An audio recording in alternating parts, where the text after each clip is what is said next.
YouTube chat வீடியோவில் ஒரு link ஒன்று கொடுத்துருப்பாங்க கமெண்ட்டில். அந்த லிங்க்கை நம்ம கிளிக் பண்ண ஓப்பன் ஆகாது. அது எப்படி நம்ம ஓப்பன் பண்ணி பார்க்குறது அப்படின்றத இந்த வீடியோ.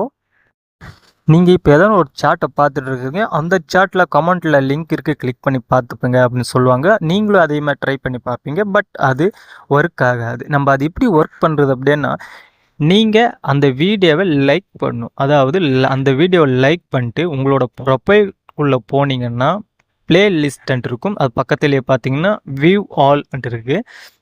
இந்த வியூ ஆல் அன்றதை நீங்கள் கிளிக் பண்ணணும். அதை கிளிக் பண்ணால் கீழே பார்த்தீங்கன்னா லைக் வீடியோஸ் அப்படின்ட்டு இருக்கும். அந்த லைக் வீடியோஸ் கிளிக் பண்ணிங்கன்னா நீங்கள் இப்போ லேட்டஸ்ட்டாக பார்த்து லைக் பண்ணிங்களே அந்த வீடியோ ஃபஸ்ட்டில் வந்துடும். அது பார்த்தீங்கன்னா அது கீழே பார்க்கணும். அதாவது அந்த வீடியோ அப்படியே மேலே தள்ளி விடணும். லைட்டாக மேலே தள்ளி விட்டிங்கன்னா கமெண்ட் அப்படின்ட்டு ஒரு பாக்ஸ் இருக்கும். அதை நீங்கள் கிளிக் பண்ணி பாருங்கள், லிங்க் ஓப்பன் ஆகிடும். அந்த லிங்க்கை கிளிக் பண்ண உடனே ப்ரௌசருக்குள்ளே போகணும், ப்ரௌசர் போயிடும். இல்லை வெப்சைட்டுக்குள்ளே போகணும், வெப்சைட்டுக்குள்ளே போயிடும். ஸோ இந்த வீடியோக்கு 1K லைக் வரன்ட்டு எதிர்பார்க்குறேன். பட் எத்தனை பேர் லைக் பண்ணுறீங்களோன்னு பார்க்கலாம். மறக்காம இந்த வீடியோ சப்ஸ்கிரைப் பண்ணிட்டு அப்படியே ஒரு லைக் போட்டுடுங்க. அடுத்த வீடியோ சந்திப்போம். பாய்.